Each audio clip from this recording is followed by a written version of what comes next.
The Mendon-Honeoye Falls-Lima Sentinel welcomes you to this edition of the Mayor's and Supervisors Weekly Update, brought to you by...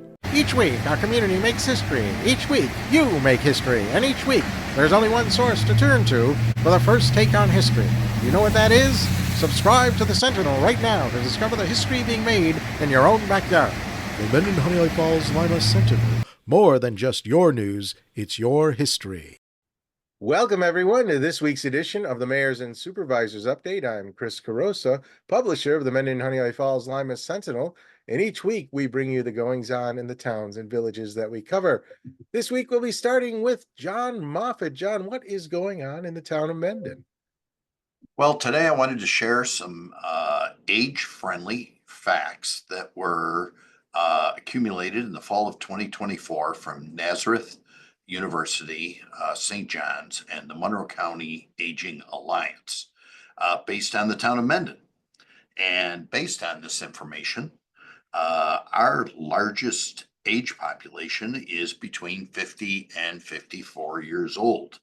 And that of that age group, that is just under 1,000 people. The majority of that, 525, are females in that age group. So it's some fairly interesting things that that this has come out with. And some of the other data that I found interesting is that of the language spoken at home, 95.7 is English only, and 59.9% of our households have an income range of over $100,000. Our median household income is $127,625. One of the reasons why that's such an important number is there are a lot of grants out there that are tied to what is known as MHI, or median household income, which does make the town of Mendon ineligible for some of those grants. The good news is that our poverty rate is 4.4%, and we have 3,608 total housing units, and just under 78% of them are owner occupied.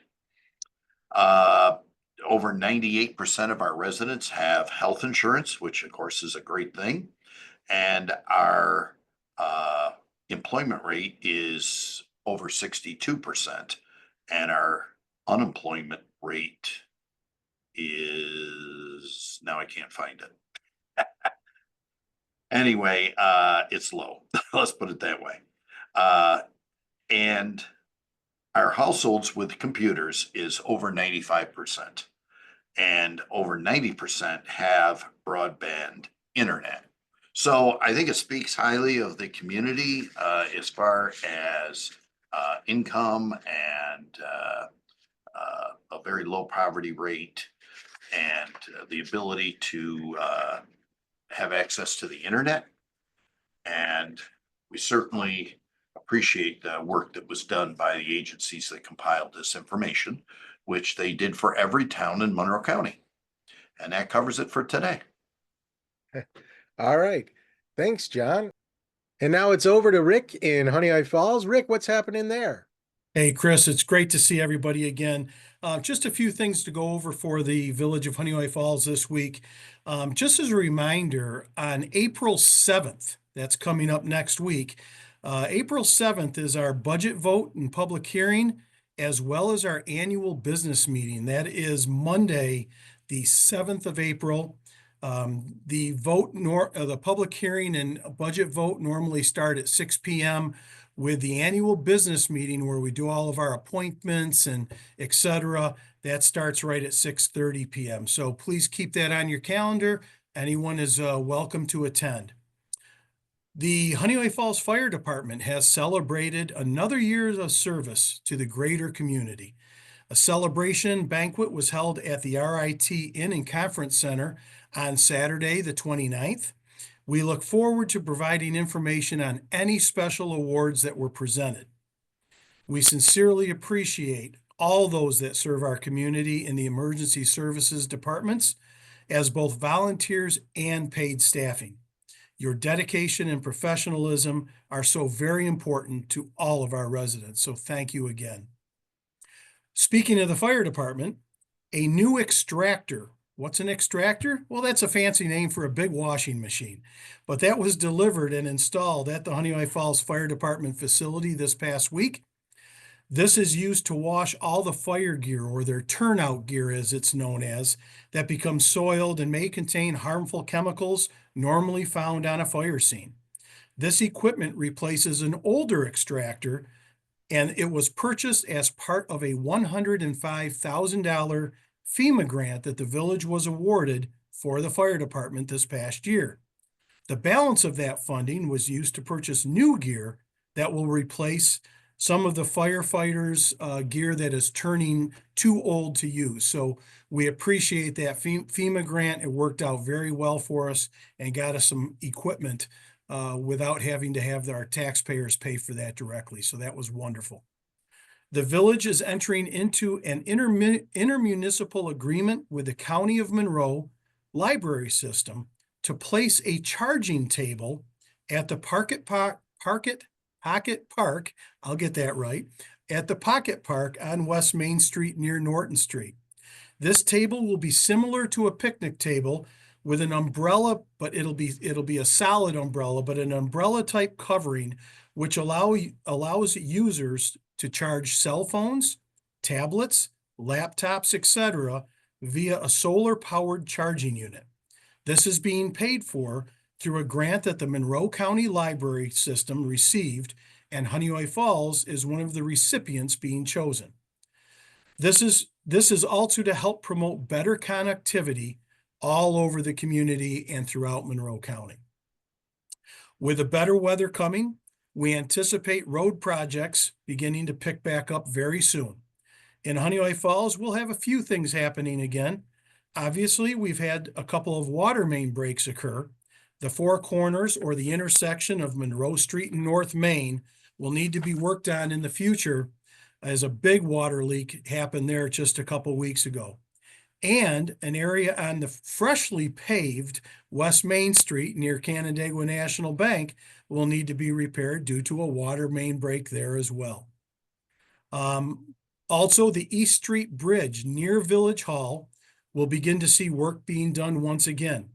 I'm very actively engaging New York State DOT to work on the top side as well as the underside of this bridge to repair and replace the sidewalk that's in very poor condition. And I have concerns with the decking as well. So this could turn into an even bigger project, but it is a bridge that is widely used throughout the day, and we've got to make sure that is always in good shape.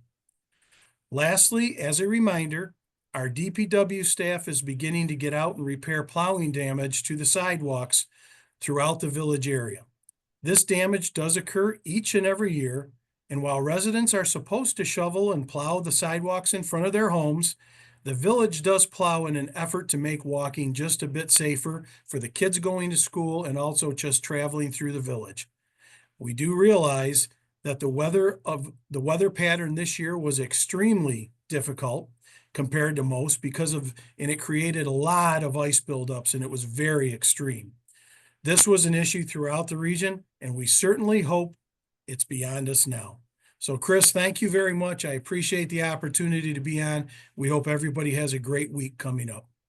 All right. Thanks, Rick. Hold on, Steve. I need to read something from Jim Kirch from the town of Wheatland. Jim says we have our annual Easter egg hunt on April 5th, 2025 at Johnson Park in the village of Scottsville. Games, crafts, face painting, and a jelly bean contest will be held. Over 3,000 eggs will be available for the finding. Rich the Magic Man will be there to entertain. A scrapbooking crop is being held on April 12th from 10 a.m. to 9 p.m. at the Wheatland Town Hall. There will be a karate class starting on 3/31 at the Mumford Community Center.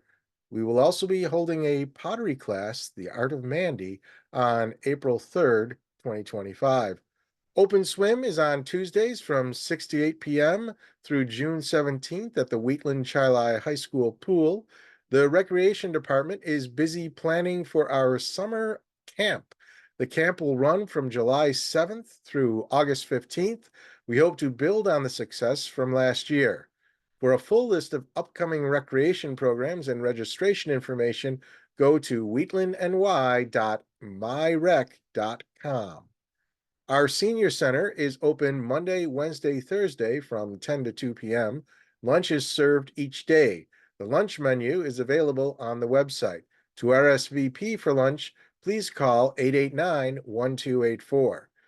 Our highway department recently purchased a much-needed new 10-wheel plow truck. We have road work scheduled for Ebsiri Road, Beulah Road, and Belcota Road at this time. Armstrong Road will also be undergoing repair soon. We have approved further development work at Gravel Pond's seasonal campground. This work will bring an increase in the number of sites at the campground. This work will be ongoing. After a very successful endeavor last year, the town will host a free rabies clinic on May 17th from 10 to 2 p.m. From 10 to 12 p.m. The clinic will be held at the Wheatland-Scottsville Fire Department location. Further details will be posted on the town website and Facebook pages. We recently passed a resolution for design services at Freeman Park. The design services encompass a look at the entire park and its amenities. Details of the study are posted on the town website.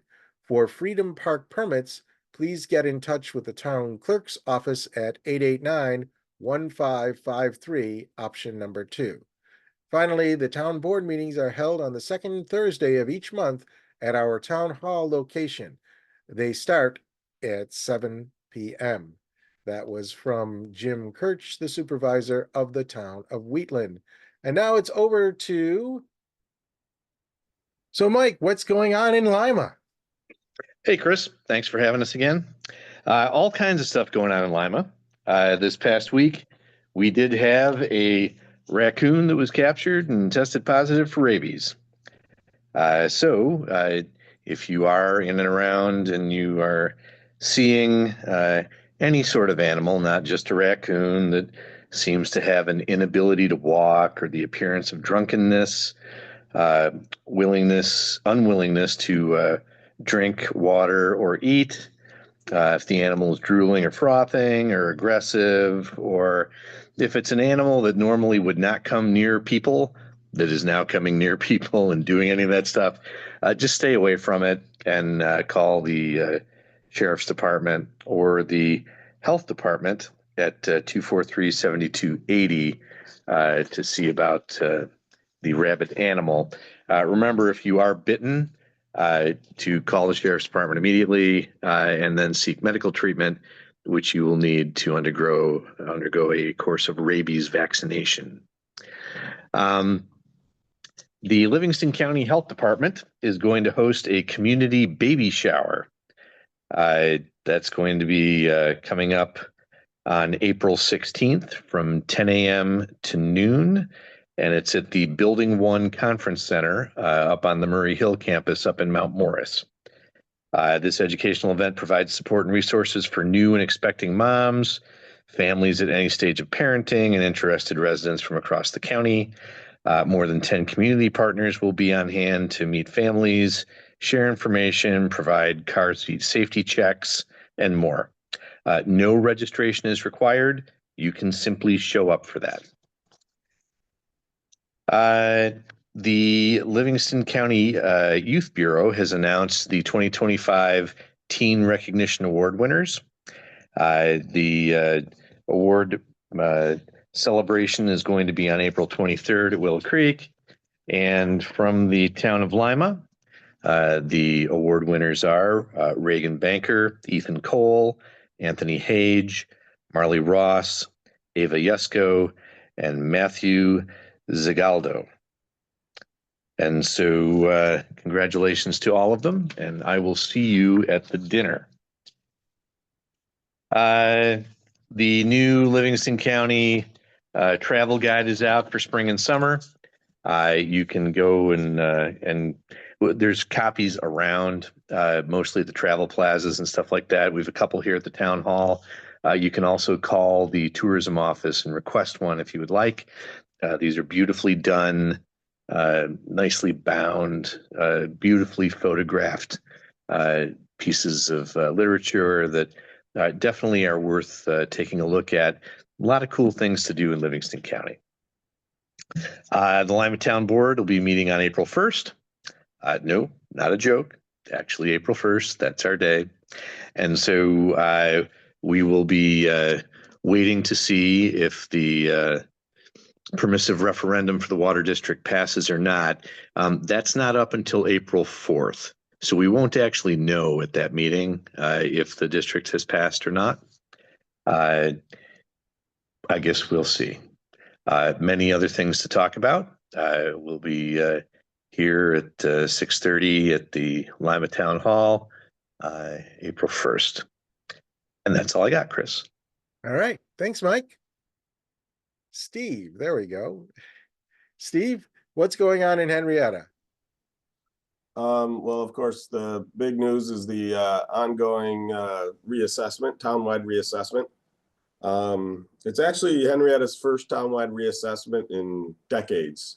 And the reason is for years we would do partial reassessments and essentially stay at 100% valuation. So you would essentially reassess the neighborhoods whose sale prices were furthest away from the from their assessed values, as well as any neighborhood that hadn't been reassessed in the last 4 years.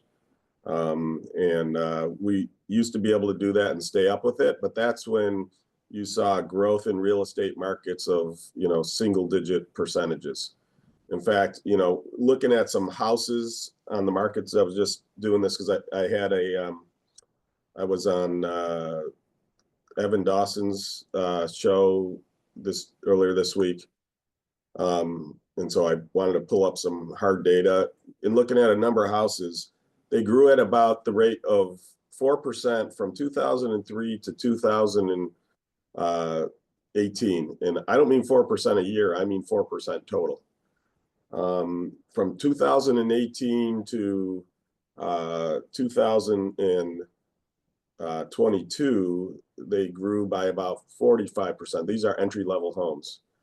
And then since then, they grew about 75%. So this real estate market is going crazy. It's exposing significant problems in the antiquated system we use for tax assessments. I will say it again because a lot of people get confused by the process, and the state notices that get generated don't help because they say your increase in taxes will be. It's not an increase in taxes. We don't collect additional revenues. What levies or what assessments do determine is how the tax levy is split amongst all the properties in town. So we have 14,000 properties in town, and we have about a $4.5 million tax levy that has to get split amongst all those properties. And that is done through the assessment process. What's happening in this real estate market is because entry-level homes are going up 60 to 75%, but the average increase in town is only 35%. That's what mid-level homes are going up, and then the high-end homes are going up more in like the 20% to 30% range. It's shifting the tax burden from the high-end homes to the low-end homes. So unfortunately, if you've got a smaller home, you will be paying a larger portion of the tax levy. Doesn't mean the town gets any more taxes.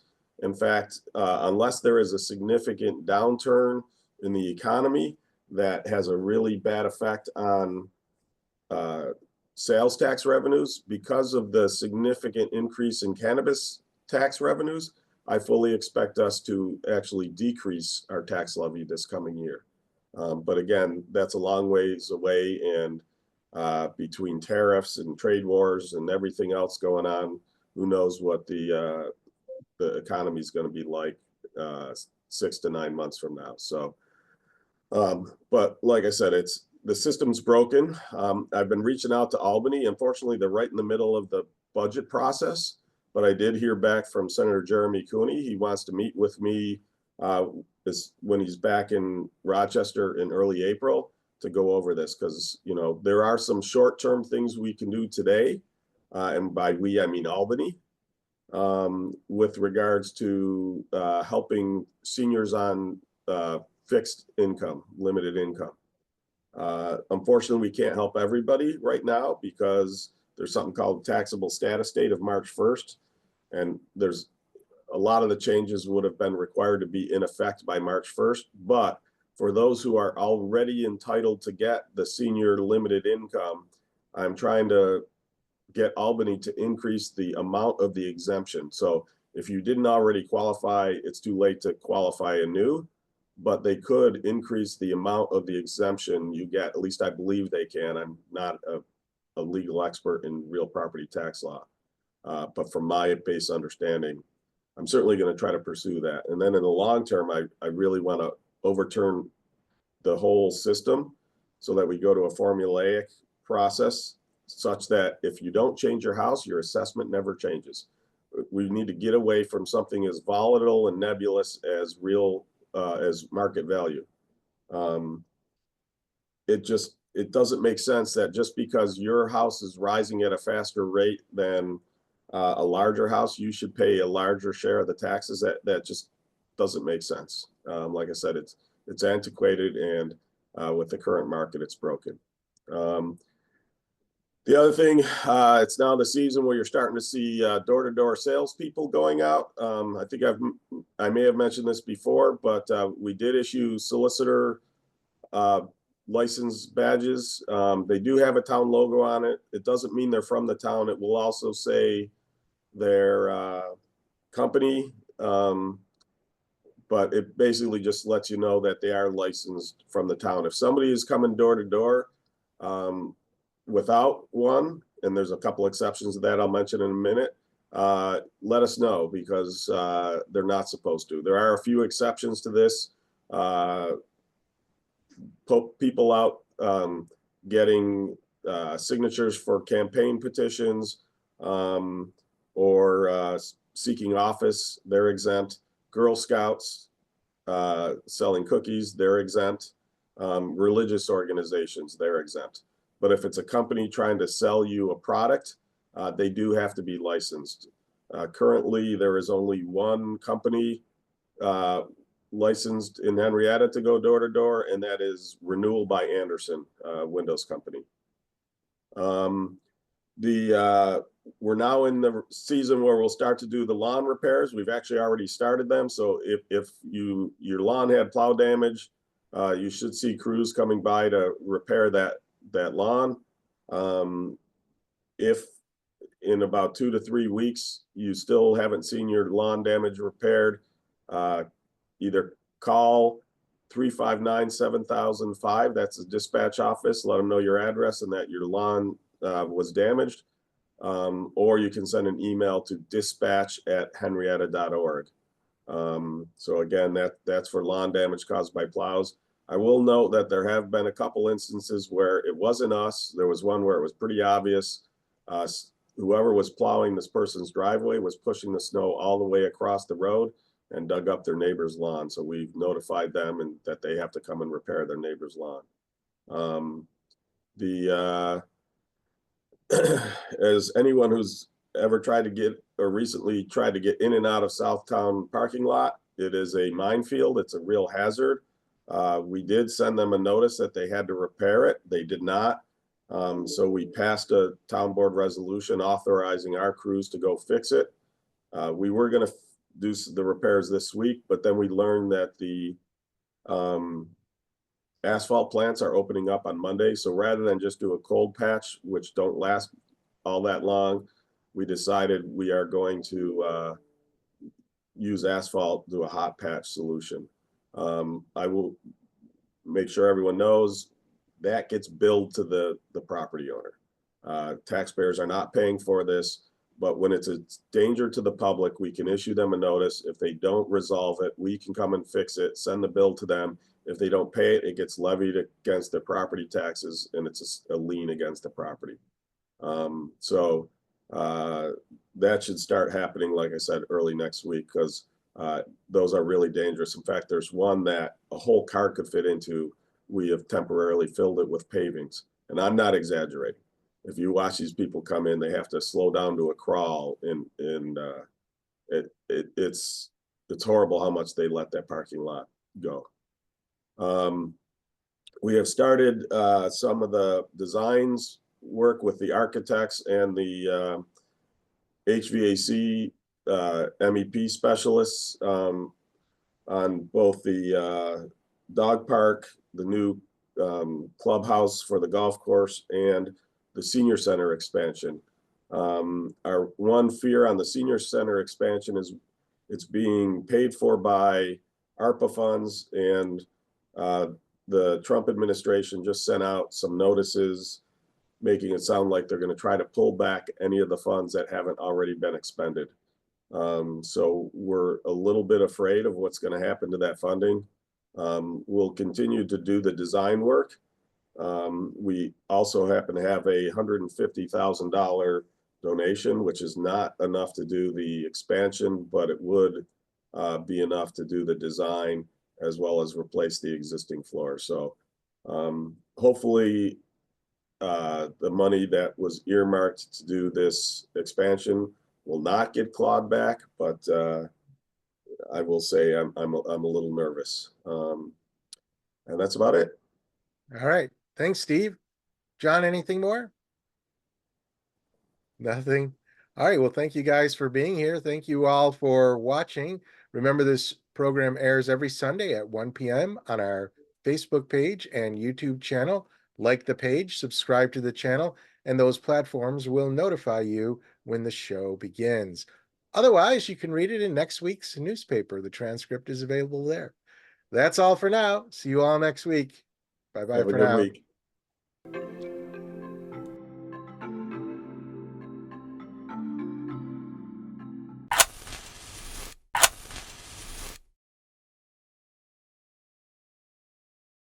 Imagine yourself communicating with a difference. Pan-Dimensional Solutions helps you do this. Whether live spectator events, taped broadcasts, or real-time audience-engaging programs, you can benefit immediately from the tools Pan-Dimensional Solutions will share with you. Do you want to make a difference? Contact us at pandimensional.com.